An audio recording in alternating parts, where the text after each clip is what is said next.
Ladies, have you ever designed yourself a self-care menu? Do you know what a body scan is? Do you know what an energy and mood tracker is? In this week's video, I'm talking all things body and energy and reconnection. So come join me. Hello and welcome. My name is Heidi, and this week I'm going to be talking about body and energy reconnection and some tools that we can use to become more realigned and connect with ourselves. So if you want to join me, hit the subscription and notification bell so you know when all my videos will be uploaded, and let's get on with the video.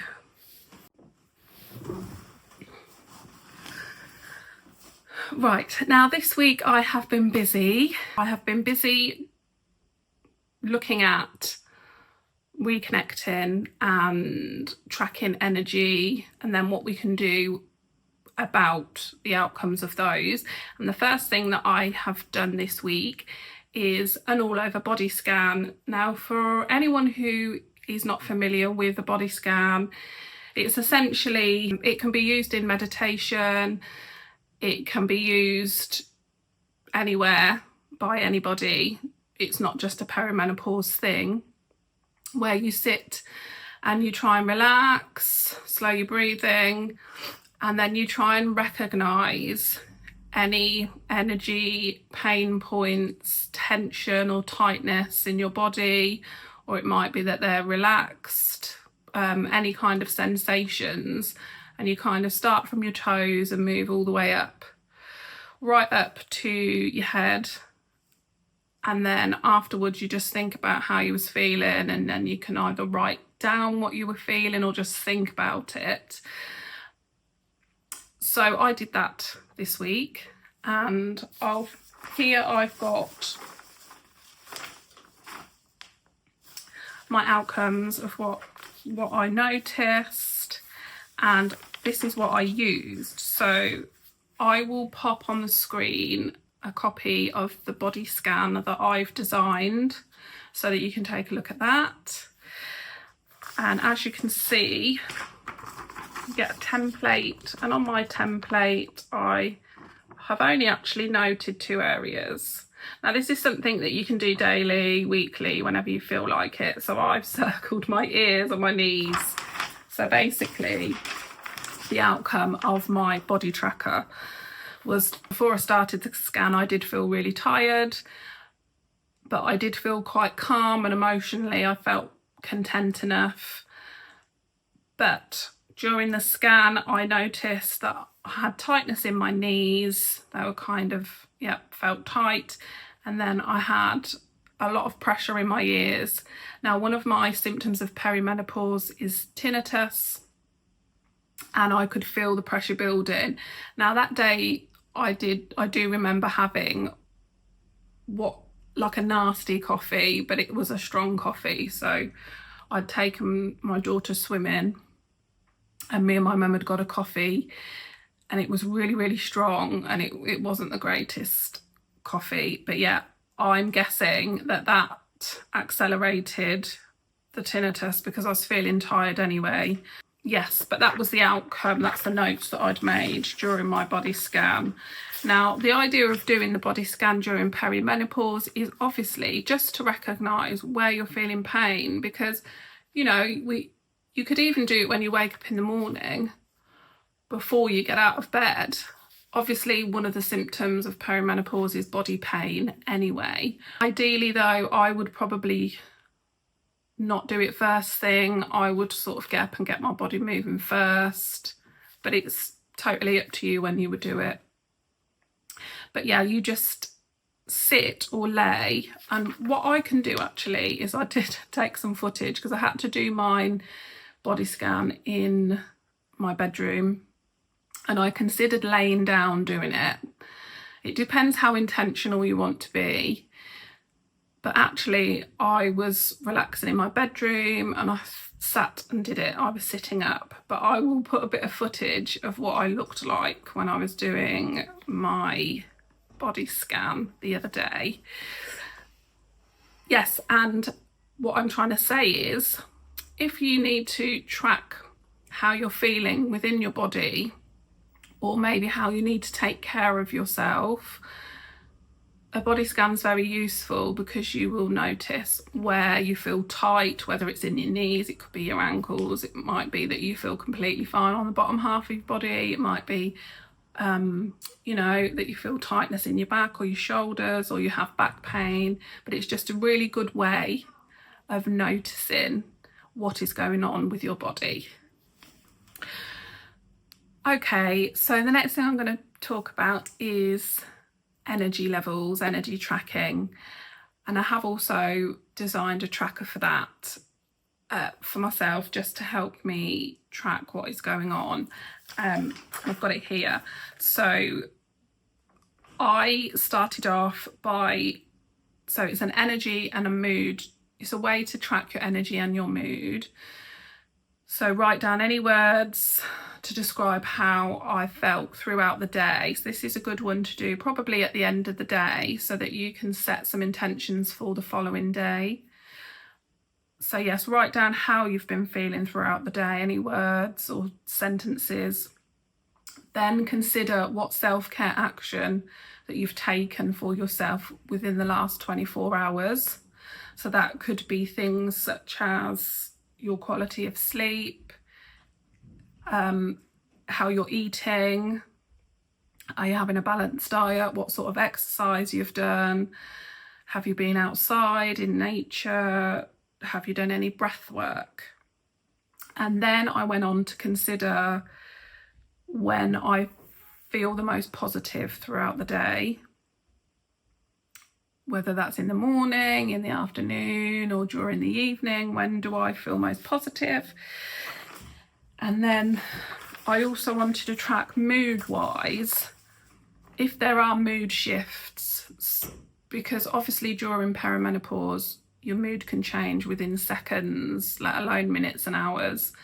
But try and track generally when you feel the most alert, when you feel the most focused. So if you go out to work or you work from home, when is your most productive time, when you feel like you've got the alertness and the energy? And then I have set some clear intentions for the following day.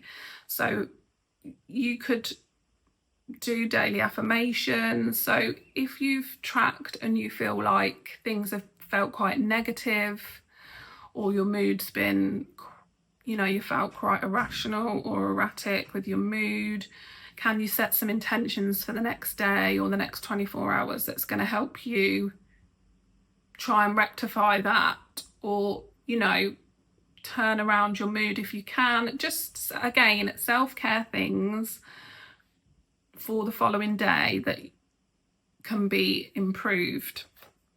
So this is what it looks like, and again I will put a copy of what I use above to track, but here it is. So there I've written down how I've been feeling, and then this is where I've tracked, okay, so have I been looking after myself in the last 24 hours, or what could I have done better? So I've put, I did this on the 23rd of this month, and we're in July. So I've put that I was a bit fuzzy headed, I felt like I was in a good mood, but I knew that I needed to be outside, or I needed some sort of fresh air, and I really didn't have much energy that day. And then when I've looked at my 24 hours self-care, I've ticked yes for quality of sleep, balanced diet.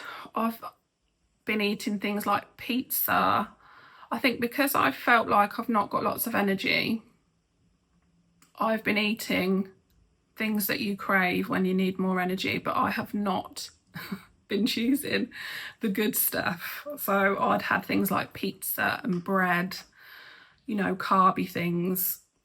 But I have had exercise and time outside. Haven't done any kind of breath work, like trying to slow my breathing, that kind of thing. Now I've ticked that I feel more positive throughout the day, during the morning and midday. because in the evening I tend to feel super tired. And then as far as mood shifts go, I've ticked again morning and midday. I feel more focused and alert. I feel like my level of concentration and focus, if I'm sat at a desk doing desk work, is about 3 hours. So when it hits around the 1 o'clock, 1:30, that's when I start to feel tired and I need a break. And then the affirmations or my clear intentions that I've set for the following day is I've put, I can stay consistent even when I'm tired. So I think I was thinking work-wise and the stuff that I need to get done, I want to stay consistent even when I'm tired. So that's more of an affirmation, I would say, in terms of work and things I need to do, like uploading to YouTube or posting on social media, that kind of thing. For me personally, I've been doing some work helping somebody clean, doing some cleaning, and noticed that it's really, really good exercise. I've been working muscles, you know, the whole wax on, wax off, cleaning windows, cleaning showers, basically working my full body and noticing the benefits, which has been great. So that's another way of taking care of yourself, is just tracking your energy levels, and how you're feeling, and then what self-care things you can do to make yourself feel better the following day. Okay, so the last thing that I'm going to talk about is the self-care menu. So I've designed a self-care menu for me, which is here. And again, I will pop on the screen a copy of this, a blank copy.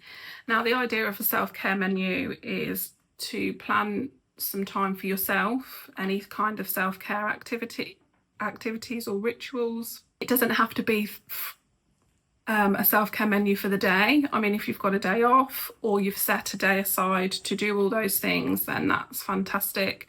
But it could just be little things throughout the week that you decide would be nice as self-care, and that can be anything that you decide is important for you. So on mine, I've got things like, I've put a nature walk, basically get outside in the fresh air, read a book, a cold shower, because the weather has been so hot. A cold shower is so nice, especially before bed. Condition my hair, so my hair felt really dry, and I thought give it a nice wash and a condition. Get my nails done. A quiet coffee to start the day. Love a quiet coffee, so no one else is awake and you just have your coffee and you think about your day or just your morning and what you're going to be doing next. Love that. I've put here box breathe, but I haven't ticked it. And also take a bath, which I did do this morning, so I can tick that now. But self-care things can be anything. It can be that you want to go shopping. It doesn't have to be pampering. It can be whatever you consider as self-care. So yes, I have ticked all of these because I've done them throughout this week. The only thing I haven't done is box breathing, but I feel like the reason that I haven't had to do box breathing, so if you don't know what box breathing is, it's basically the one that I do is you breathe in for 4, hold for 4, breathe out for 4, stop for 4, and then you repeat it. It basically settles you down. But I feel like as far as anxiety or stress or rage goes, thankfully this week, I haven't really needed to do that. I think it's because I've been quite busy. I love this idea of a self-care menu. And obviously I've done it like this. It's basically a list. But if you're like me and you love lists, then just write a list for yourself, even if you put 2 or 3 things on there. If you're like me and you like a list and it's a shopping list or it's a to-do list and you have to tick it off, I sometimes have things on my list that are on there for a good couple of weeks, but because I haven't ticked it, I will keep remembering or keep looking at that list and thinking, I will tick that off, and eventually I do. So I think it's worth doing it for self-care, because sometimes, you know, we think, oh, I haven't got time for it. When have I got time to do that? You know, I've got so much to do. But actually, pop it on a list, a to-do list, and I can guarantee you that you will start ticking those things off. You know, because I haven't ticked box breathe, that is something now that I've put on a list, and it's in my mind and will crop up every now and again, and I will eventually get round to doing it. It'll probably be when I've had a tough day, or I feel quite anxious, or, you know, my mood has shifted and I feel rage or stress in some sort of way, then I will box breathe. So finally, just to end today's video, the book that I gave myself, I put on there at least half an hour to read, and it's usually before bed. I have brought this. Now, for anyone who doesn't know, Want is a book by Gillian Anderson, and it is basically anonymous fantasies, women's anonymous fantasies.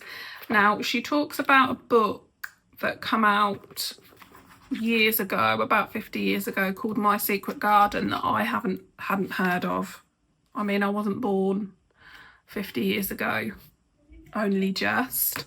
But yes, I was watching a podcast and Gillian was on it and she was talking about it, and I thought that would be very interesting. And I have to say, I've read the books in sections. So I've read the first section, which has been very, very interesting. And the next section is called Rough and Ready. So yes, I will keep you guys updated on that, and I will obviously link the book below if you are interested in having a look for yourself. So anyway, thank you for today's video. I feel like I'm going away this weekend with my friends on a trip, and I feel like I've had to cram everything in kind of last minute, but I hope you found the 3 things I've talked about today very useful, especially in perimenopause, but it can be for anybody at any time.